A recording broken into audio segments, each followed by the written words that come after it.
Hello दोस्तों, मैं आपका दोस्त मनोज कुमार तिवारी। आज 4 अप्रैल जेई में 2 शिफ्ट का पेपर हुआ, शिफ्ट 1 और शिफ्ट 2।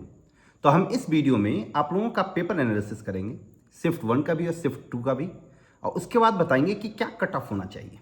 तो आज 2 शिफ्ट का पेपर हुआ। दोनों शिफ्ट का जो पेपर था वो मोर और लेस सेम था, सेम तरह का पेपर था। लेकिन जो भी है, जनवरी वाले शिफ्ट के पेपर से थोड़ा सा इस बार टफ आ रहा क्वेश्चन। फिजिक्स का क्वेश्चन शिफ्ट 1 में और शिफ्ट 2 में दोनों में एक जैसा ही पूछा था। कुछ कुछ सवाल ट्रिकी सवाल पूछा जा रहा फिजिक्स में, जबकि प्रीवियस जनवरी शिफ्ट वाले पेपर में बिल्कुल भी ट्रिकी नहीं पूछा गया था। बिल्कुल आसान आसान सिंपल कंसेप्ट पे बेस्ड पूछा गया था।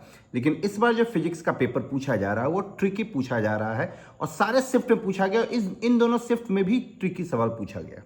केमिस्ट्री का पेपर दोनों ही शिफ्ट में आसान था, दोनों ही शिफ्ट में आसान था। 5 से 6 क्वेश्चन डायरेक्ट क्वेश्चन दोनों ही शिफ्ट में मेरा, जिसको बहुत आसानी से स्टूडेंट कर सकते थे। ऑर्गेनिक का 2 क्वेश्चन शिफ्ट 1 में बहुत आसान आया था, वहीं पे इनऑर्गेनिक का 2 से 3 क्वेश्चन शिफ्ट 2 में बहुत आसान पूछा गया था, बहुत ही आसान, जिसको बहुत आसानी से कर सकते थे। मैथ्स का पेपर जो था वो लेंदी था, दोनों ही शिफ्ट में, दोनों ही शिफ्ट में लेंदी था।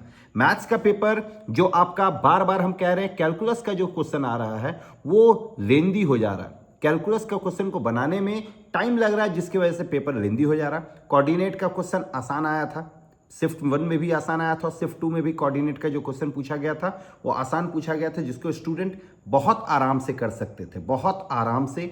अलजेब्रा का 1-2 क्वेश्चन को छोड़कर बाकी सारा क्वेश्चन आसान आया था अलजेब्रा में भी।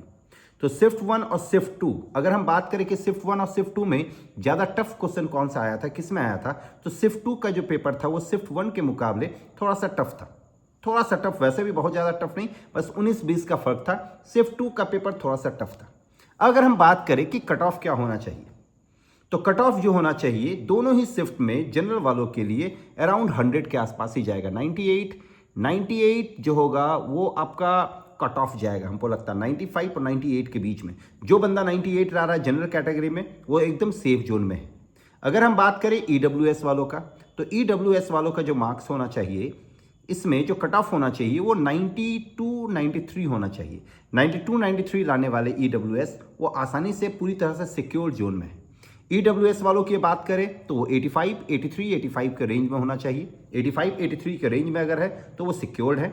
अगर हम बात करें ये एससी वालों का, तो एससी वालों का जो रेंज होना चाहिए वो 63 से 66, और एसटी वालों का जो रेंज होना चाहिए वो 52 से 57 के बीच, 52 और 57 के बीच जो आएगा वो बहुत आसानी से क्वालिफाई कर जाएंगे। तो ये था आपका पेपर एनालिसिस। हम इन सारे पेपर को मद्देनजर रखते हुए आप लोग को बताएंगे, मतलब नेक्स्ट वीडियो में हम ये जरूर कोशिश करेंगे बताने का कि जिन लोगों का 7 तारीख को एग्जाम है और 8 तारीख को एग्जाम है, क्योंकि अब तो 2 दिन का गैप है, तो उन लोगों के लिए क्या माइंडसेट होना चाहिए और क्या 2-3 दिन में किस तरह से पढ़े कि वो जेई एग्जामिनेशन में मैक्सिमम से मैक्सिमम फ़ायदा उठा पाए। अगर आपको कुछ और भी पूछना है तो आप लोग कमेंट बॉक्स पे कमेंट कर सकते हैं। Thank you very much.